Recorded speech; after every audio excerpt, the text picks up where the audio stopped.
Beliau adalah Sayyidah Aisyah radhiyallahu anha, istri Rasulullah Shallallahu Alaihi Wasallam yang masih belia. Simak kisah singkat selanjutnya.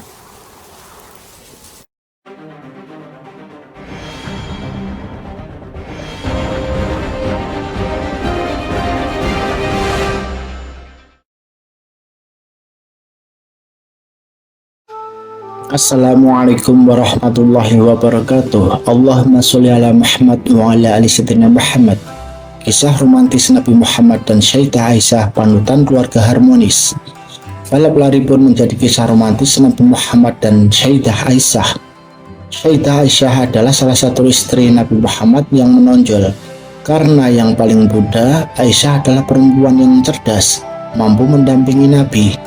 Bukan hanya itu, Sayyidah Aisyah kini juga banyak yang mengikuti karena begitu mengesankan. Dari segi percakapan, mengatakan bahwa Sayyidah Aisyah adalah sosok perempuan dalam Islam yang dikenal dengan kecerdasannya. Dirinya memberikan kontribusi yang lebih nyata bagi perkembangan ilmu pengetahuan Islam. Di sisi lain, Sayyidah Aisyah juga pandai memikat hati Nabi, sehingga Nabi yang memiliki sisi romantis bisa menjadi pasangan suami istri yang cocok dan saling melengkapi satu sama lain. Pasangan yang saling mengasihi ini dapat menjadi panutan bagi banyak pasangan lain yang juga ingin mengikuti sunnah Nabi. Seperti apa kisah romantis Nabi Muhammad dan Sayyidah Aisyah? Kisah romantis Nabi Muhammad dan Sayyidah Aisyah sudah ada sejak Sayyidah Aisyah kecil. Namun ketika itu, romantisme Nabi Muhammad berbentuk kasih sayang.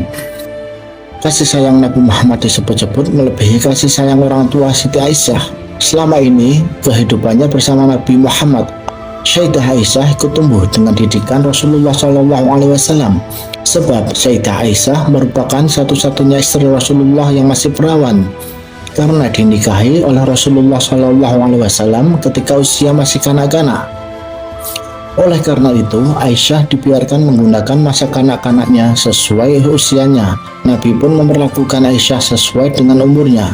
Beliau tidak menuntut Aisyah berbuat sesuai di luar batas umurnya. Bahkan Nabi memberinya cinta kasih sayang dan kelembutannya melebihi yang pernah didapatkan dari kedua orang tuanya. Semua itu Nabi lakukan agar hidup Aisyah berjalan sesuai dengan tabiat dalam dirinya. Tak ada paksaan kecuali menyangkut larangan atau lepas dari hukum syara. Suatu hari, Sayyidah Aisyah keluar bersama Nabi. Beliau mengajak bertanding lari untuk yang kedua kalinya. Setelah sebelumnya mereka pernah melakukannya ketika akan pergi ke Madinah. Namun kali ini pertandingan lari tersebut dimenangkan oleh Nabi. Sayyidah Aisyah karena tubuhnya sudah padat dan berisi, Sayyidah Aisyah cemburut. Tetapi Nabi meledeknya dengan memberikan senyuman. Dikenangnya bahwa dulu Aisyah yang menang, tetapi kali ini Nabi yang menang. Bahkan Nabi sangat mengetahui karakter Aisyah. Beliau tahu kapan jiwanya sensitif, tahu kapan jiwanya bahagia, dan inilah yang sering disebut dan inilah yang sering menjadi kisah romantis Nabi Muhammad dan Sayyidah Aisyah. Dalam kisah lain, Nabi Muhammad berkata kepada Sayyidah Aisyah, "Aku tahu kapan kamu marah, kapan kamu bahagia." Merasa heran, Sayyidah Aisyah pun bertanya kepada Nabi, "Bagaimana bisa mengetahui suasana hati yang aku sembunyikan begitu rapi?" Nabi menjawab, "Jika sedang marah, kau bersumpah demi Tuhan Ibrahim. Jika hatimu sedang lapang, aku bersumpah demi Tuhan Muhammad." Sayyidah Aisyah kemudian tersipu, tawanya lepas tak tertahan. "Demi Allah, wahai Rasulullah, hanya namamu yang tertinggal di hatiku." Sikap Nabi Muhammad yang sangat romantis ini juga pernah diceritakan oleh Aisyah. Dalam sebuah hadis, Aisyah radhiyallahu anha berkata, "Saya biasa mandi bersama Nabi Muhammad dari satu bejana dan dengan satu gayung yang disebut Faruk." Hadis riwayat Bukhari Muslim. Ini menggambarkan sangat intimnya Aisyah bersama Nabi Muhammad. Tentu saja, mandi bersama hanyalah salah satu dari contoh kecil dari praktek keintiman dan keromantisan demi memupuk rasa cinta antara suami dan istri.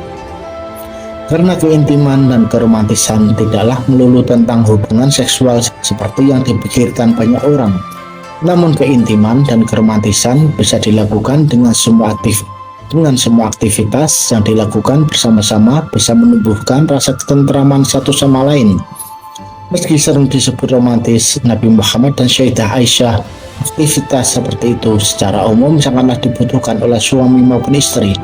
Masing-masing harus peka untuk melayani dan merasa dilayani pada saat bersamaan. Ini bahkan bisa dilakukan tersenyum dan saling menggoda. Inilah kisah singkat Sayyidah Aisyah radhiyallahu anha dan Nabi Muhammad SAW. Sudah selayaknya pasangan suami istri memiliki perbedaan pendapat dan dapat mengatasinya dengan baik. Hal ini dimaksudkan agar perbedaan itu tidak memicu amarah dan berakhir menjadi konflik. Hal ini pernah dialami oleh Nabi Muhammad dan Sayyidah Aisyah. Wallahu a'lam bishawab. Wassalamualaikum warahmatullahi wabarakatuh.